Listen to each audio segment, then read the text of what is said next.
नमस्कार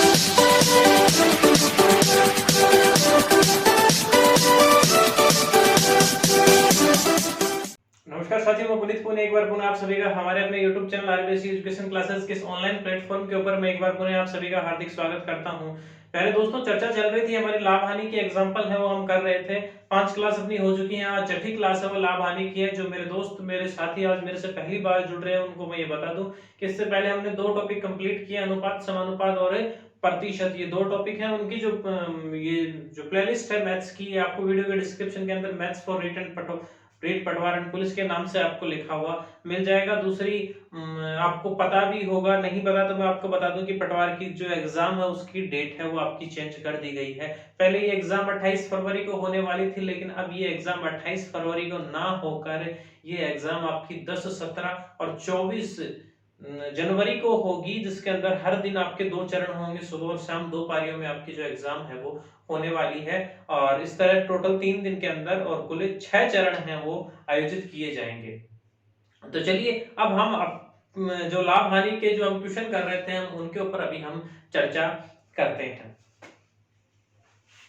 देखिए एक चीज जब हमने शुरू में पहले पढ़ा था, हमने ये जो कि दुकानदार एक बाट के अंदर बेईमानी करता है क्वेश्चन, उसके अंदर आज मैं आपको एक क्वेश्चन और बताता हूं। हमने ये देखा था कि अगर वो क्रय मूल्य के ऊपर वस्तु को अगर बेचता है, क्रय मूल्य पर वस्तु को बेचने का वो दावा करता है, लेकिन वो क्या करता है वहां कम तोल देता है। अब यहाँ हम क्या करेंगे, यहाँ हम दोनों चीज लेंगे, यानी वो क्रय मूल्य पर ना बेच के एक तरफ प्रॉफिट वहां भी कमाएगा और एक साइड प्रॉफिट यहाँ भी कमाएगा। मुझे कहा जाता है कि एक दुकानदार चाय बेच रहा है, एक दुकानदार 10% लाभ पर चाय बेचता है,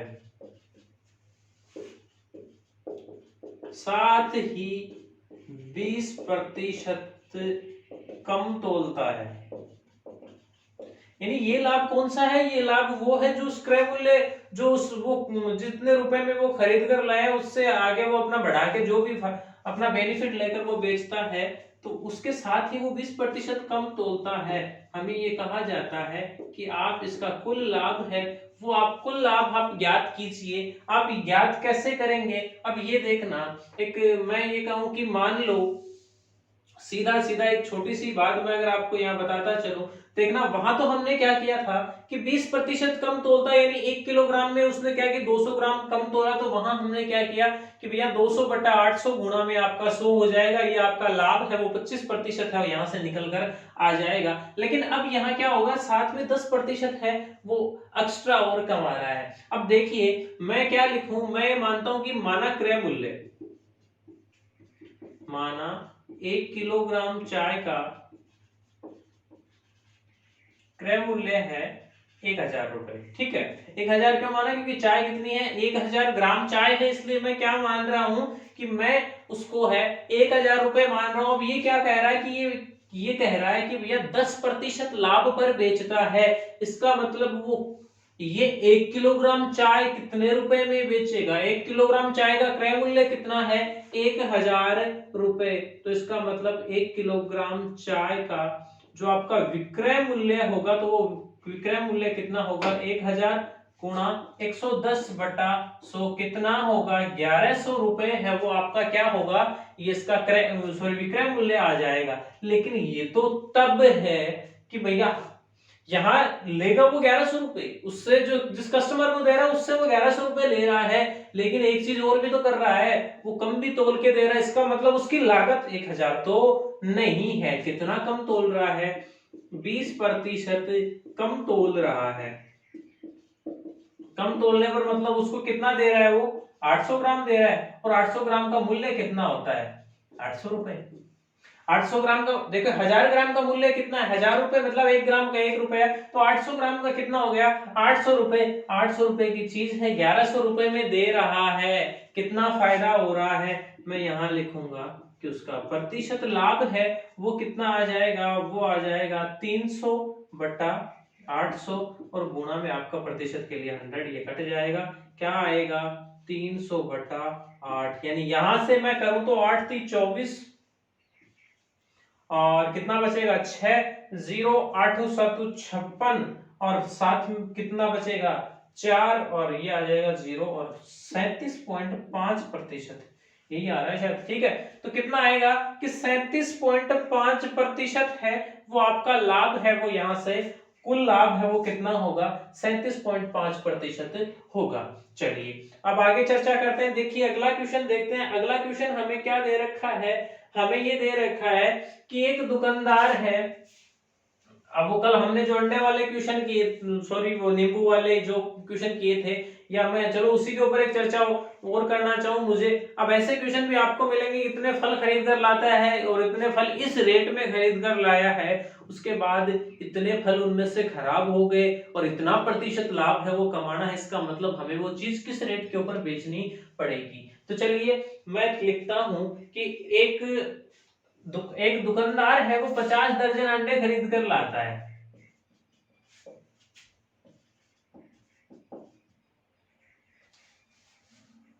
50 दर्जन अंडे 4 रुपए प्रति दर्जन के हिसाब से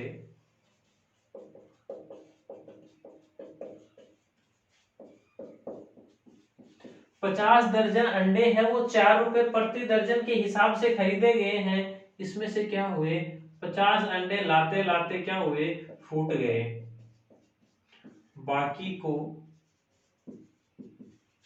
किस मूल्य पर बेचे, किस दर पर बेचे कि उसको जो लाभ है वो लाभ की लाभ कुल लाभ कितना हो 5% हो। चलिए अब देखिएगा कि 50 दर्जन अंडे हैं वो 4 रुपए प्रति दर्जन के हिसाब से क्रय किए गए हैं। उनमें से क्या है कि 50 अंडे हैं वो फूट गए, 50 नहीं 40 दे रखा है, ठीक एक ही बात है। ठीक है, कितना कि 40 अंडे उसमें से फूट गए हैं, बाकी को किस मूल्य पर बेचा जाए कि उसका लाभ है वो 5% हो। सबसे पहले मैं बात करूं, आप देखना मैं क्या क्या चीज लिखने जा रहा हूं। मैं ये लिखने जा रहा हूं कि कुल क्रय मूल्य कितना है भैया, कुल क्रय मूल्य। ठीक है, कितना है 50 दर्जन अंडे हैं 4 रुपए प्रति दर्जन के हिसाब से कितने हुए, कितने हो जाएंगे, ये हो जाएंगे 200 रुपए। कितने 200 रुपए। या मैं यूं कहूं कि 50 दर्जन के अंदर अंडे कितने आएंगे, 50 दर्जन के अंदर अंडे कितने आएंगे, 50 दर्जन में आएंगे, 50 को 12 से गुणा करो, 12 पंजो 60, 600, यानी क्या है कि 600 अंडों का क्रय मूल्य कितना है 200 रुपए। ठीक है, चलिए अब क्या कहा गया उसमें 40 अंडे फूट गए, 40 फूट गए तो कितने बचे, मैं यहां लिख रहा हूं कि शेष कितने बचे मेरे पास 560। अब 5% लाभ कमाना है आपको, ये देखना होगा कि मतलब कुल विक्रय मूल्य क्या होना चाहिए, कुल विक्रय मूल्य क्या होना चाहिए, वो होना चाहिए क्रय मूल्य अपना, क्रय मूल्य कितना 200 रुपए और 200 का कितना 105/100। देखिए 5% लाभ होना चाहिए, यानी 200 का 5% निकाल कर मैं 200 में जोड़ूं या 200 का 105% निकालूं, तो ये यहां से मेरे लिए कितना आ जाएगा, ये आ जाएगा यहां से 210। ठीक है, कि मेरे को पैसे कितने चाहिए 210 चाहिए, मेरे को 210 रुपए मेरे को चाहिए और अंडे मेरे पास कितने हैं 560 है। मतलब कुल जो आपका जो विक्रय मूल्य है वो आपका क्या होगा, विक्रय मूल्य आपका क्या आएगा, आप क्या करोगे, आप इस अमाउंट के अंदर अंडों की संख्या का क्या है भाग दे दो। यहां से अंडे तो कितने हैं, आप अमाउंट कितना है 210 और आपके पास अंडे हैं, अंडे टोटल कितने हैं, तो आपके टोटल अंडे हैं वो कितने हैं 560। ठीक है, यहां से मैं 21 से, अगर 21 से तो नहीं कटेगा, 7 से कटेगा, ये 0 से 0 कट जाएगा, 7 21 और 8 7 56, 3/8 रुपए किस चीज का मूल्य आ रहा है, ये आ रहा है प्रति अंडे का, क्या आ रहा है प्रति अंडे का, इतने रुपए प्रति अंडे, यानी एक अंडा है वो 3/8 रुपए में बेचा जाएगा। अब देखिए मुझे यहाँ दर्जन के हिसाब से दिया गया, अब ये तो हमें क्वेश्चन पे डिपेंड करता है कि क्वेश्चन में हमें क्या दिया हुआ है कि दर्जन दिया हुआ है या फिर हमें ये दिया हुआ कि प्रति अंडे जो उसका विक्रय मूल्य है वो प्रति अंडे क्या होगा। तो मैं यहां से इसको मैं क्या लिखूंगा, मैं ये लिखूंगा इसको कि भैया प्रति दर्जन आपका जो विक्रय मूल्य है, क्या है, प्रति दर्जन आपका जो विक्रय मूल्य है वो क्या होगा, आपका प्रति दर्जन विक्रय मूल्य ये होगा 1 घंटे का मूल्य 3/8 और 12 से उसको मल्टीप्लाई कर दो, 4 दूनी 8 और 4 दिए 12, 3 तिया 9/2 कितना आ रहा है, 4.5 रुपए। यानी 4.5 रुपए आप 4 रुपए प्रति दर्जन के हिसाब से लेकर आए थे, कितने 50 दर्जन अंडे, उसमें से आपके क्या हुआ कि 40 अंडे रास्ते में फूट गए, तो बाकी को किस दर पर बेचा जाए कि हमें जो कुल लाभ है वो कितना हो, 5% है वो कुल लाभ हो। तो मतलब यहाँ हम किस दर पर उनको बेचेंगे, 4.5 रुपए प्रति दर्जन के हिसाब से उनको बेचा जाएगा। चलिए फटाफट नोट कीजिए, उसके बाद हम हमारे आगे आने वाले क्वेश्चनों के ऊपर चर्चा करते हैं। चलिए अब आगे चर्चा करते हैं। आगे मुझे क्वेश्चन दे रखा है कि एक दुकानदार है, वो कोई कपड़ा खरीद कर लाता है, कपड़े का थान खरीद कर लाता है। मैं लिखता हूं कि एक दुकानदार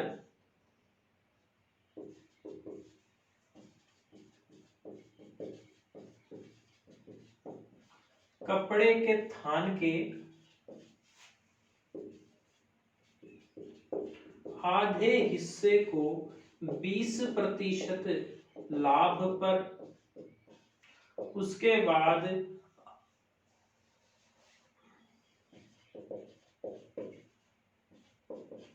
बचे हुए में से आधे भाग को 20% हानि पर तथा शेष भाग को क्रय मूल्य पर बेच देता है।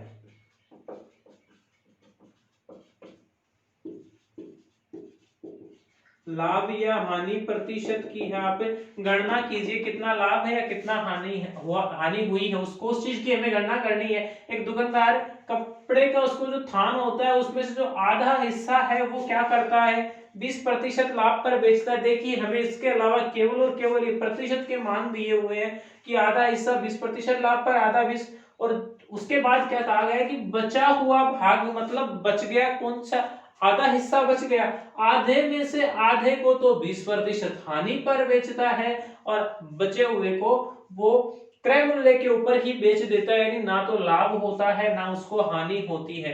तो देखिए यहाँ आपको क्या करना है, एक तो आप तरीका यहाँ मानो थोड़ा सा लेंदी हो जाएगा, आप सीधा सीधा इसको या तो मानो 200 मीटर या इसको मानो कि वो 400 मीटर कपड़ा लेकर आया है।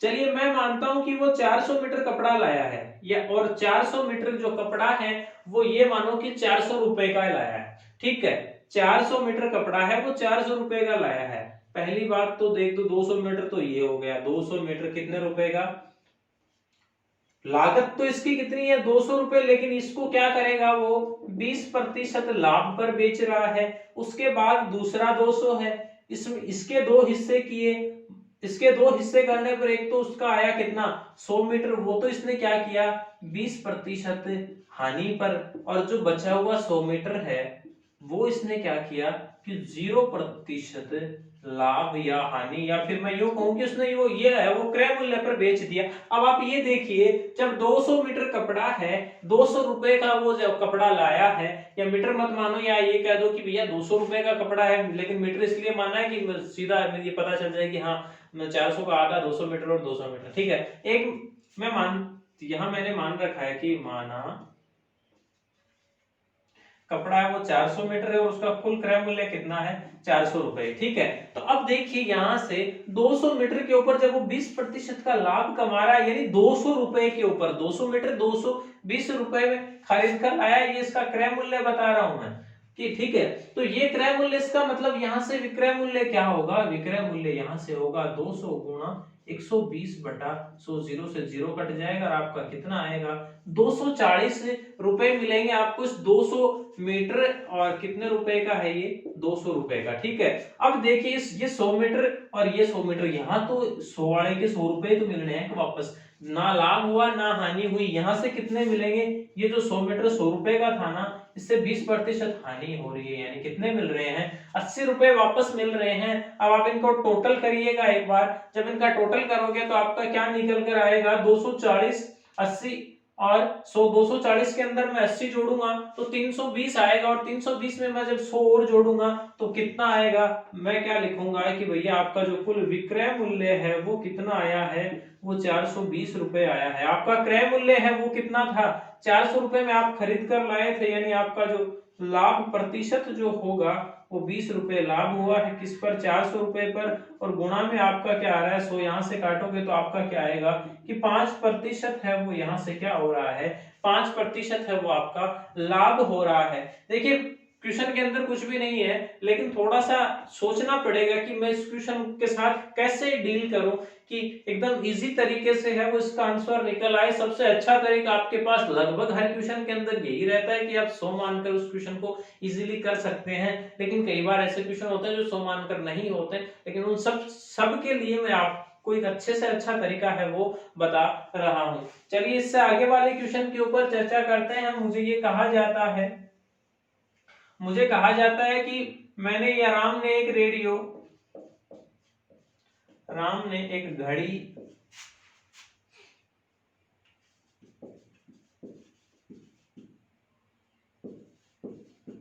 वास्तविक क्रय मूल्य के 3/4 भाग पर खरीदी, या फिर मैं यूं कहूं कि वास्तविक क्रय मूल्य के 3/4वें हिस्से के मूल्य पर खरीदी, यानी 3/4 भाग पर खरीदी, ठीक है, और वह उसे वास्तविक क्रय मूल्य पर 20% लाभ पर बेचता है। तो कुल लाभ है वो हमें ज्ञात करना है, कुल लाभ प्रतिशत वो हमें फाइंड आउट करना है। देखिए हमें क्या दिया हुआ है कि एक घड़ी उसने खरीदी है जो ऑर्डिनरी मान लो कि कितने भी रुपए की आती है, हम कुछ भी माने, इस बार उसे क्या हुआ, उसे कहीं से वो सस्ती मिल गई। यानी मैं यूं कहूं कि हम जैसे भाई रोज वो घड़ी जब भी मतलब उसने मान लो कि शॉप कर रखी है और वो हमेशा सामान है वो जयपुर से लेकर आता है, तो वो घड़ी जो वास्तविक क्रय मूल्य है वो उसी पर लेकर आता है हमेशा की हमेशा, मेरे को 100 रुपए की मिलती है वहां से। लेकिन इस बार क्या किया कि वो कहीं बाहर गया हुआ था, वो कहीं बाहर जैसे दिल्ली वगैरह गया हुआ था, वहां उसे क्या हुआ, वही चीज और सस्ती मिल गई और 3/4वें मूल्य पर ही उसको मिल गई। और उसने क्या किया, अपनी जो रेट है यहाँ बेचने वाली उसमें उसने कमी नहीं की, उसने तो वही जैसे हमेशा 20% फायदा ले रहा है तो उसने वही किया कि इस बार भी उसने 20% फायदा उठाया, तो हर बार उसे 20% का लाभ होता है, इस बार कितने का हुआ। चलिए देखिए, मैं मानता हूं कि माना जो उसका जो वास्तविक क्रय मूल्य है वो जो हमेशा वाला वो कितना है 100 रुपए, लेकिन इस बार क्या हुआ कि इस बार तो उसने 3/4वें हिस्से पर खरीदी है ना, तो 100 का जब आप 3/4 निकालोगे तो कितना आएगा 75 रुपए, ठीक है। और विक्रय मूल्य कितना है, बेच कितने में रहा है, बेच तो भैया वास्तविक क्रय मूल्य है उस पर 20% लाभ ले रहा है, मतलब 100 रुपए पर 20% लाभ ले रहा है, मतलब 120 रुपए। कितने रुपए में बेच रहा है, 120 रुपए में बेच रहा है। और यहाँ है वो आपका खरीद कर कितने रुपए में लाया था, 75 रुपए में। फायदा कितने का हो रहा है देखिएगा, आप यहां से इसका कैलकुलेशन निकालोगे तो आपके पास ये निकल कर आएगा 25, तो ये और 20, ये 25 और 20 कितना होगा 45। मैं यहाँ को क्या लिख रहा हूं कि प्रतिशत लाभ कितना हो रहा है 45 बटा वास्तविक क्रय मूल्य 75, और यहाँ आपका आ गया 100, 25 चौक 100, 25 75, कितना हुआ 25 75, 25 चौक 100 और 3 से 3 3 और ये कितना 15, 60% लाभ है वो इसने इस घड़ी के ऊपर है वो कमाया, 75 रुपए लागत आई और 45 रुपए है वो इसने यहाँ कमा लिया। चलिए फटाफट नोट कीजिएगा, उसके बाद 2 क्वेश्चन है हम यहाँ और करने वाले हैं, फटाफट नोट कीजिएगा। चलिए अब आगे चर्चा करते हैं। अगला क्वेश्चन है वो हमें ये दे रखा है कि एक किसान है वो 20,000 रुपए में घोड़ा एवं उसके साथ एक गाड़ी खरीदता है। कुछ समय बाद वो उनको बेच देता है, तो उसे क्या होता है कि घोड़े के ऊपर है ना, घोड़े पर उसे 20% लाभ व गाड़ी पर 10% की उसको हानि होती है। पूरे सौदे में जो कुल लाभ या हानि होता है, पूरे सौदे में कुल लाभ उसको होता है वो 2% का होता है। हमें क्या ज्ञात करना है, हमें ये ज्ञात करना है कि कुछ भी मान लो, चाहे आप घोड़े मान लो, या मैं लिख देता हूं कि घोड़े का क्रय मूल्य ज्ञात करो। देखिए कुछ भी नहीं करना है, बहुत आसान सा सवाल है। हो सकता है कि संख्या थोड़ी सी लेंदी हो सकती है, लेकिन सवाल है बहुत आसान है।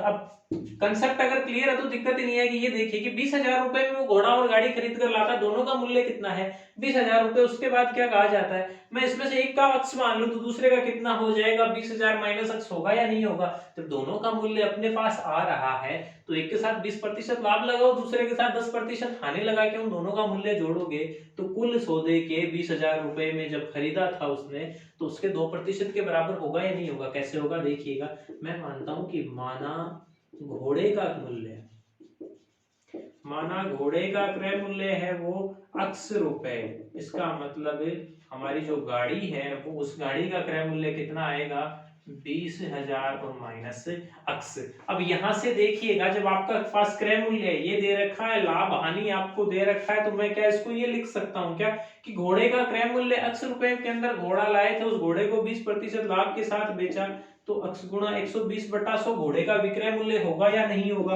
प्लस में मैं गाड़ी का अगर विक्रय मूल्य निकालूं तो विक्रय मूल्य गाड़ी का कितना आएगा, गाड़ी का मूल्य कितना है कि भैया 20,000 माइनस अक्स और साथ में कितना 90/100, क्योंकि 10% हानि हो रही है इसलिए 90/100 मैं यहाँ लिख रहा हूँ। ये क्या हो गया, ये गाड़ी का विक्रय मूल्य हो गया। साथ में हमें कहा गया है पूरे सौदे के अंदर कुल लाभ है वो 10% का हो रहा है, सॉरी 2% का हो रहा है। तो भैया मैं इस दोनों का विक्रय मूल्य जोड़ूंगा तो इन दोनों के कुल क्रय मूल्य के 20,000 के 102/100 के बराबर होगा या नहीं होगा।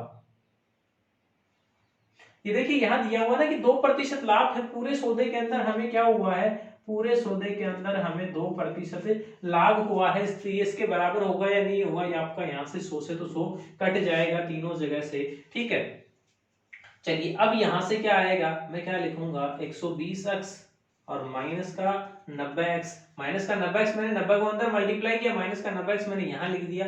उसके बाद आगे क्या बच रहा है, 20,000 को मैं 102 से मल्टीप्लाई करूं तो 102 को जब 20 से मल्टीप्लाई करूंगा तो कितना आएगा 204, और आपके आगे 4 शून्य लग जाएंगे, 20,40,000। और माइनस क्या हो जाएगा, इस 90 को आप 20,000 से मल्टीप्लाई करोगे तो 9 दूनी तो आएगा कितना 18। उसके बाद आपकी गिन के है ना शून्य लगा दो पूरे, ठीक है। कितना होगा, बिल्कुल ये कहा यहां से कितना आ रहा है, ये आ रहा है 18 लाख रुपए, ठीक है। चलिए अब मैं यहां से क्या करूंगा, 18 लाख ये है और ये कितना आ रहा है 20,40,000, हाँ बिल्कुल 18 लाख ही है, ठीक है। चलिए अब यहां से मैं क्या करूंगा, ये आ गया मेरे पास 30 अक्स, और मैं अगर इसको इससे घटाऊंगा तो ये मेरे पास 20 लाख में से जब मैं 20,40,000 में से 18 लाख घटा रहा हूं, इसका मतलब मेरे पास क्या बचेगा 2,40,000 रुपए बचेंगे या नहीं बचेंगे।